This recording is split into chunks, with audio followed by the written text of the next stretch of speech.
নাহৰকটীয়াৰ ৰাজহ চক্ৰৰ অন্তৰ্গত ঐতিহাসিক দীঘলা সোণোৱাল গাঁৱত 6 এপ্ৰিলত নামঘৰত দিনজোৰা কাৰ্যসূচীৰে আসন প্ৰতিষ্ঠা অনুষ্ঠিত হয়। পুৱাতে চাচনি চেঁচা সত্ৰৰ সত্ৰাধিকাৰ পৰেশ গোস্বামী, কপহুৱা গাঁৱৰ মেধি জয়গুৰু বৰুৱা আৰু অতিথিসকলক গাঁৱৰ গায়ন-বায়ন দলে আদৰি আনি পুষ্প, ধূপ, ধূনা সেৱা জনাই এখনি বস্ত্ৰৰে আদৰণি জনায়। ইয়াৰ পিছতে সত্ৰাধিকাৰ গৰাকীয়ে নামঘৰৰ মূল দুৱাৰ ফিটা কাটি মুকলি কৰে।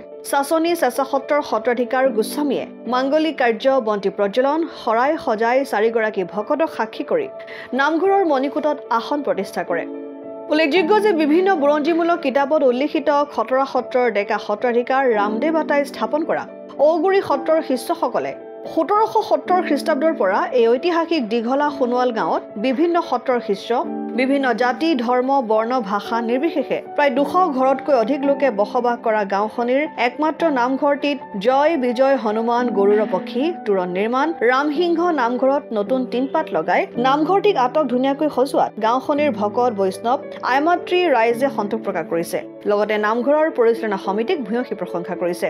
শিৱসাগৰৰ উদীয়মান যুৱক প্ৰাঞ্জল মহন্তৰ হাতৰ পৰশত মূৰ্তি কেইভাগ প্ৰাণ পাই উঠিছে। আসন প্ৰতিষ্ঠা অনুষ্ঠানত কীৰ্তন পাঠ, নাম প্ৰসংগ, মাহ প্ৰসাদ বিতৰণে দিনজোৰা কাৰ্যসূচী সামৰণি পৰে। এয়া আপোনালোকৰ সুখবৰ বুলি আজি দীঘলপথাৰ গাঁৱৰ সুখৰ দিন। আজি এয়া আমাৰ গাঁৱৰ যিটো নামঘৰ আছিল সেইটো পুৰণি হৈ যোৱাত নতুন মণিকূট নতুন নিৰ্মাণ কৰি আজি ভাগৱত স্থাপন দিন আছিল। এইটো আপোনাৰ স্থাপন কৰিবলৈ আমি চাচনি মৌজাৰ চেঁচা সত্ৰৰ সত্ৰাধিকাৰ প্ৰভু ডাঙৰীয়া তেখেতে পৰেশচন্দ্ৰ গোস্বামীদেৱে আজি ভাগৱত স্থাপন কৰিলে।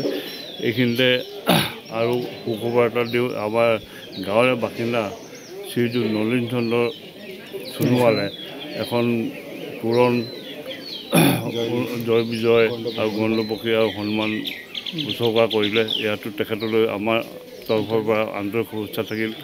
আৰু আমাৰ গাঁওবাসীসকলেও যেনেদৰে আহি আমাৰ ইয়াত সহযোগ আগবঢ়ালে তেখেতলোকৰ মোৰ আন্তৰিক শুভেচ্ছা থাকিল আৰু